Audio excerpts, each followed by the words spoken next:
Welcome back to my kitchen table vintage computer items series. Today we're gonna have a look into this dirty Olivetti Keyboard 2. So stay tuned.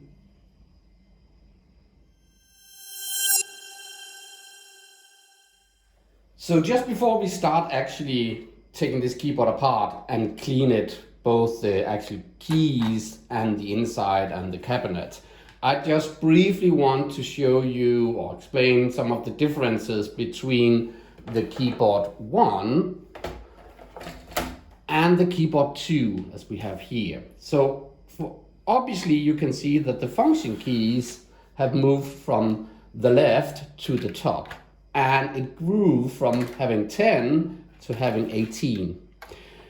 Other things that also changed on the keyboard is that some of the keys are now colored. So this Alt key, which also is stating command and control keys, they have now have color. They also rearranged some of the actual keys over here. So if I compare, this is the control keys on both, but the tab key, that one moved over there, and the Alt key that was down there is now up here. Also, we have the caps lock with the lighting down there, which is over here, and then we have the num lock, which moved down here. We also here on this side have now a print screen and a help button, and we have 2 zeros over here, and the arrows have now moved to a part so they are by themselves. This also includes 4 function keys: the clear, the break, the scroll on, and the function lock key. If we look at the back, well, let's start by the connector. So the DIN 9 is absolutely the same. So if you have a keyboard 1, a keyboard 2 will also be able to be connected to the same computer. In the back, I'll move these over. The mouse connector, which is inside here, and if you haven't looked at my video number 1, you should go up there and click on it so you can see how I cleaned the keyboard number 1. I explained a little bit about that in here. So that's the same. The stands are also the same. So if I move it over, it's like push it in and then turn it around. So you have the stands here. That's the same. The difference is that this keyboard here is the ANK 2462 and the other one is the ANK 2463. Besides that, it has the same dimension and it weighs the same. So let's crack it open. Again, just like keyboard number 1, there's no screws. We just need to take our screwdriver and very carefully press these hinges backwards, and then we can take off the actual keyboard.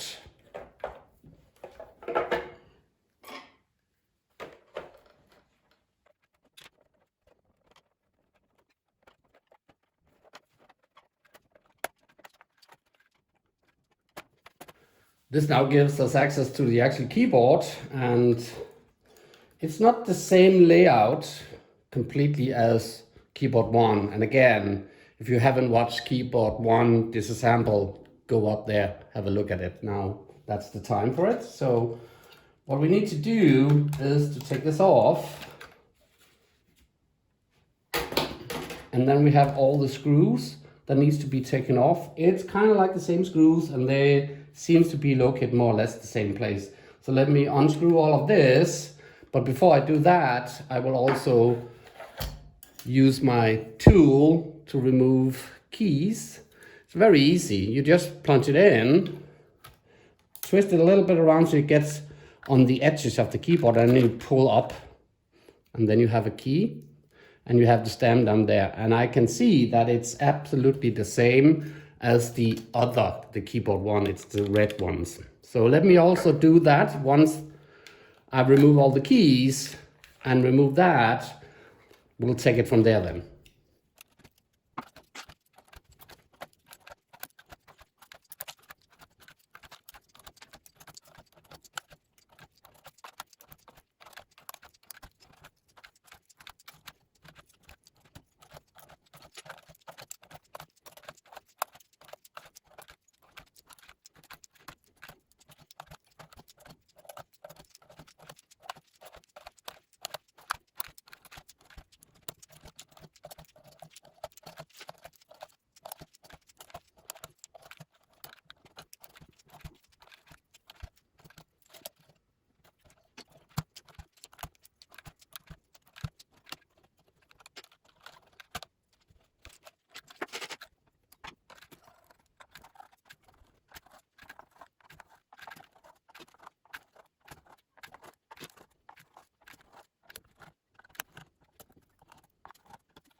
So it's all disassembled now.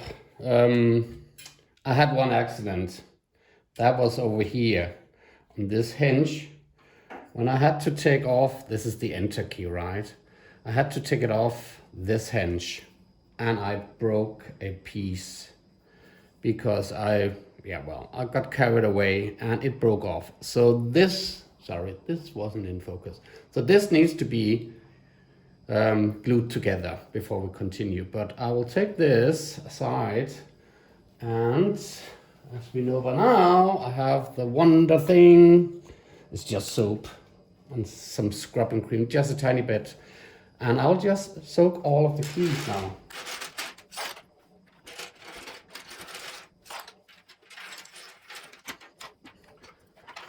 So I'll put this aside.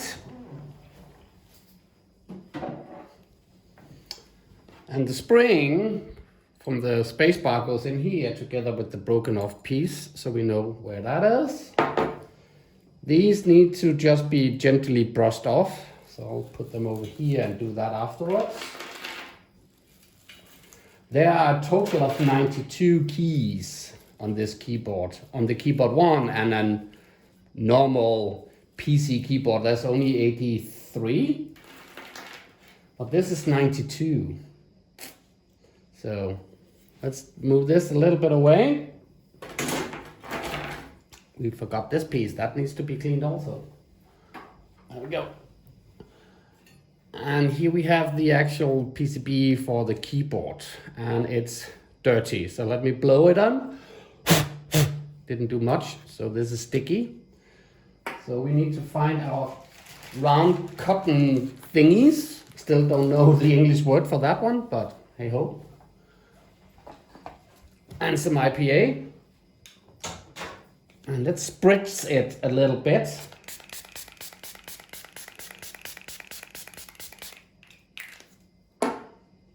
Very gentle. Look. That's not, yeah.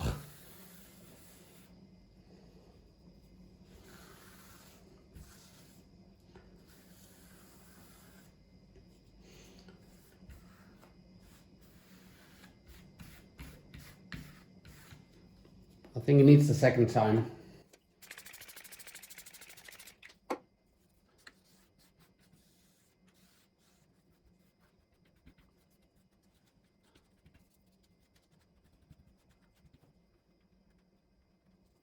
Yeah. Now it's not that dirty anymore. So that's fine. So this is okay now. Let me set this aside and I'll go to the sink. Let me put it over here. And then I'll start washing these items because they also need to be washed and then dried off, and I'll put them on my radiator. So let me just do that and then we'll cut and we'll come back once everything is cleaned up. So whilst the keys are soaking in water and I still had to do something on the keyboard, I was looking at the key stamps and the plunger. And I just want you to see that I talked about this connection that goes to the keyboard. I hope this can be covered in my video. This is all clean, this is all nice, this is all good. But the reality is that even back in 1980 something, people were spilling shit into their keyboards. And if I look at, these are clean, if I look at just some of them, I hope you can see it. This one. Bear in mind, I have brushed all of them. So this gunge that sits there will over time just make it worse and worse and worse. So I need to, oh, this is actually okay. And this one has it down there. So I have to go through all of them. It's still 92. And I'll be spritzing my IPA, very gentle and then with some cotton. So the idea is I give it a little spritz and then I wipe it off and around it, and sometimes it's even over here. And then I take the next one. A little spritz, wipe it off. You see how dirty this became? I'm not overdoing it. It's just a tiny bit. Well, it's a lot of IPA, but that evaporates. So that's, but no pressure on it. It's just like stretching or pulling it aside, like very gentle, and not any pressure. Oh, there we go. So I'll continue doing this. It's tedious. It has to be done. It's just like cleaning all the keys. Tedious job, but somehow pervertedly, should I say that? It's soothing. I feel myself calm, and I don't know why, but that's just the reality of it. There you go. Now you know that. Let me do all of the rest of them, and then let's get ready then to assemble the keyboards in super fast mode.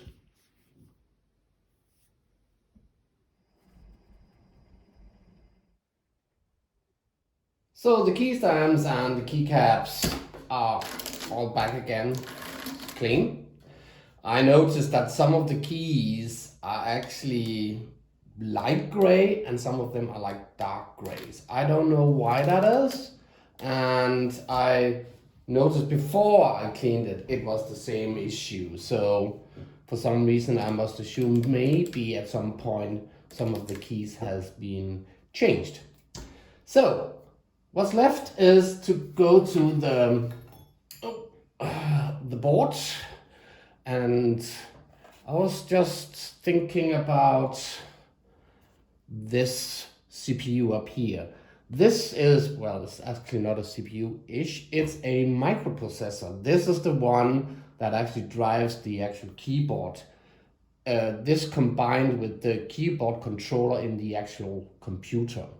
This actually holds both EEPROM and RAM inside it. Not much. I'll write some of the figures, but that's actually the computer that drives the keyboard.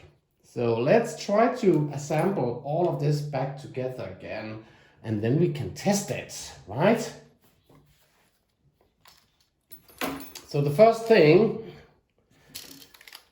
we need to do is to put in all these. You saw me doing all this on the keyboard one, so it's the same deal. So let's do this in fast mode.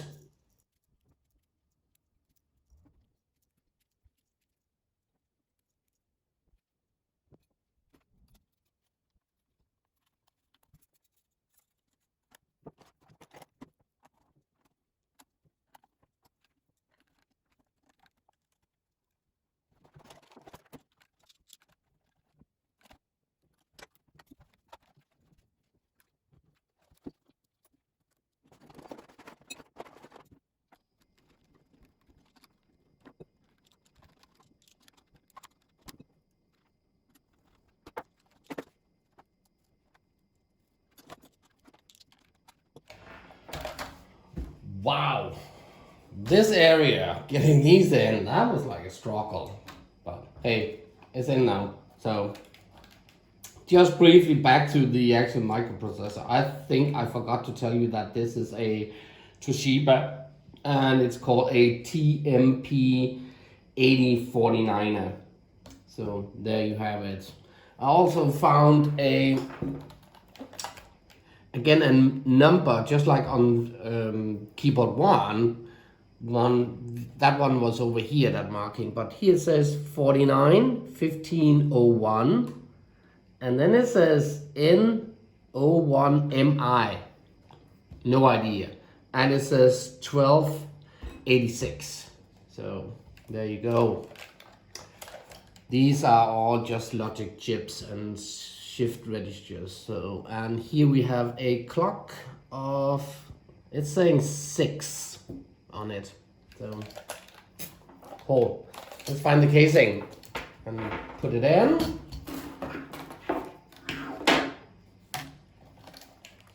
Before, I just want to drip a tiny bit of oil in here.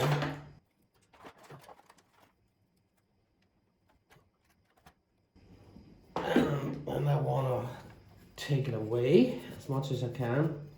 This is just lubricating the spring. The spring that actually makes it possible to push in so we can turn it around. So that's all I'm doing here. There you go.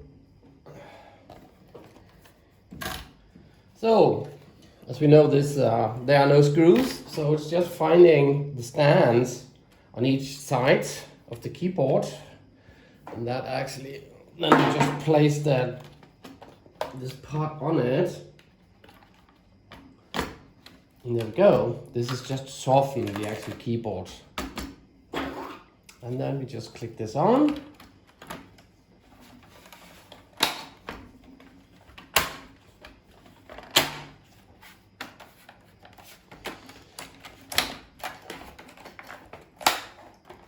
To do the trick, and there you go, one clean Olivetti Keyboard 2. Let me hook up the computer and then we'll test it. It's blinking, the keyboard is actually working now, so let's wait until this is done. And while this is doing what it has to do, I just want to say briefly that I cannot test this keyboard in Checkit. If you saw episode 1 with the keyboard 1, you saw that I checked the keyboard on Checkit. But this is not an XT keyboard, nor is it an AT keyboard, which then means you cannot test it via Checkit, because this has a lot of other keys, like function keys from 13 to 18, and it has some help buttons and other keys that are not recognized. And that's due to the fact that this keyboard 2 from Olivetti is called an extended keyboard from the keyboard 1. So this is not supported by Checkit.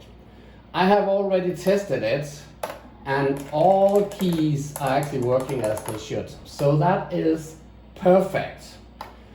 I just briefly want to show you another keyboard. So this is also a keyboard 1. Oh, sorry, a keyboard 2, of course. This is also a keyboard 2, but it's not the same. This is clean, and I also tested it on the computer and it's now also working. But let me just move the camera a little bit around so we can have a comparison of the two. So let me turn off the computer and move the camera around. So let me briefly explain why I have two keyboards. They are not the same, although they are the same. They are called keyboard 2, and both of them are the ANK 2462. There are some differences between this keyboard and this keyboard. The actual keys are the same. One difference is these lightings are yellow, these are red. The other thing is this area up here compared to this. And in order for me to show you that, let me just take it aside and let me see if you can get it on the camera. So you can see the tilt. Let me see if I can get it like this. Yeah, it's not the same. So this is just like that, but this one is flat and then it moves up here. So the casing is not the same. If I move it around like this, there we go, and I put it on each other, you can also see that the cable connecting to the computer They are not the same. Well, they're not coming out the same place, and the mouse connection are also swapped around. So all of this has been swapped around. Another thing is that, as I've been telling you on keyboard 1 and keyboard 2, there are no screws. So you have these plastic hinges that you just need to pull out. But that's not the case on this one. It has a screw up there. So I am actually curious if anybody out there know why did Olivetti make 2 different keyboards. When I opened it up and cleaned it, the inside, so the microprocessor and the other chips are also not the same. Let me put up a picture so you can see the inside. It's not the same. So if anybody knows anything about this version of the Olivetti keyboard compared to the other version, please let me know, because I cannot find any documentation why there are 2. In all the Olivetti manuals I've been looking at, it's always this keyboard up here they are talking about and showing pictures of. Never the one with the lower function keys and the blue stripes going all the way up. So that's it. Please help me out if you have any knowledge to that. With this, I would like to say thank you. And if you liked it, please give me a thumbs up or that one. And please do subscribe.